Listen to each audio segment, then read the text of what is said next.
The voicemail that ruined my wedding forever. What would you do if your parents skipped your wedding for the most ridiculous reason ever? I have a sister who's 6 years older than me, and for as long as I can remember, my parents have always put her before me. It didn't matter if it was something big or small, my moments never seemed to matter. I'd have a basketball game, and they'd cancel last minute because my sister didn't feel like leaving the house. I graduated, and they missed it because she had a rough day at work. Every milestone in my life was overshadowed by her meltdowns, and every time, I was left standing alone.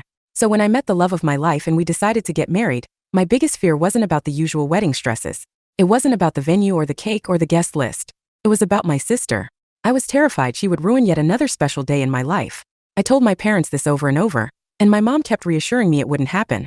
She promised me my wedding would be different. But of course she was wrong. On the morning of my wedding, instead of getting the usual excited calls from my parents, I got a voicemail from my mom. Her voice was calm, almost casual, as she told me they wouldn't be coming. Why? Because my sister's dog was sick and she was upset. That was it. That was the reason my parents chose not to show up to the most important day of my life. I was devastated.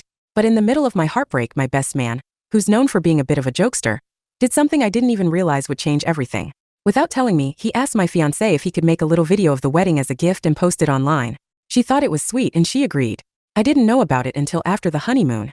My wife and I spent a week at a lakeside cabin with no cell service, no distractions, just the two of us.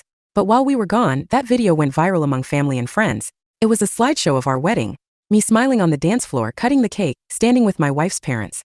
And over it all, where my parents should have been in those moments, was the sound of my mom's voicemail playing. "We can't come because your sister's dog is sick." By the time I came home, my phone was flooded with hundreds of messages. Relatives from both sides of the family demanding I take the video down. They said my sister hadn't stopped crying since it was posted.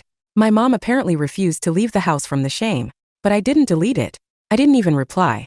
Instead, I unpacked, settled into my new home, and enjoyed those first weeks of marriage. When I finally spoke to my dad, he told me to take the video down. He said it was just a bad night, and that they'd make it up to me. I asked him how. How do you make up missing my wedding?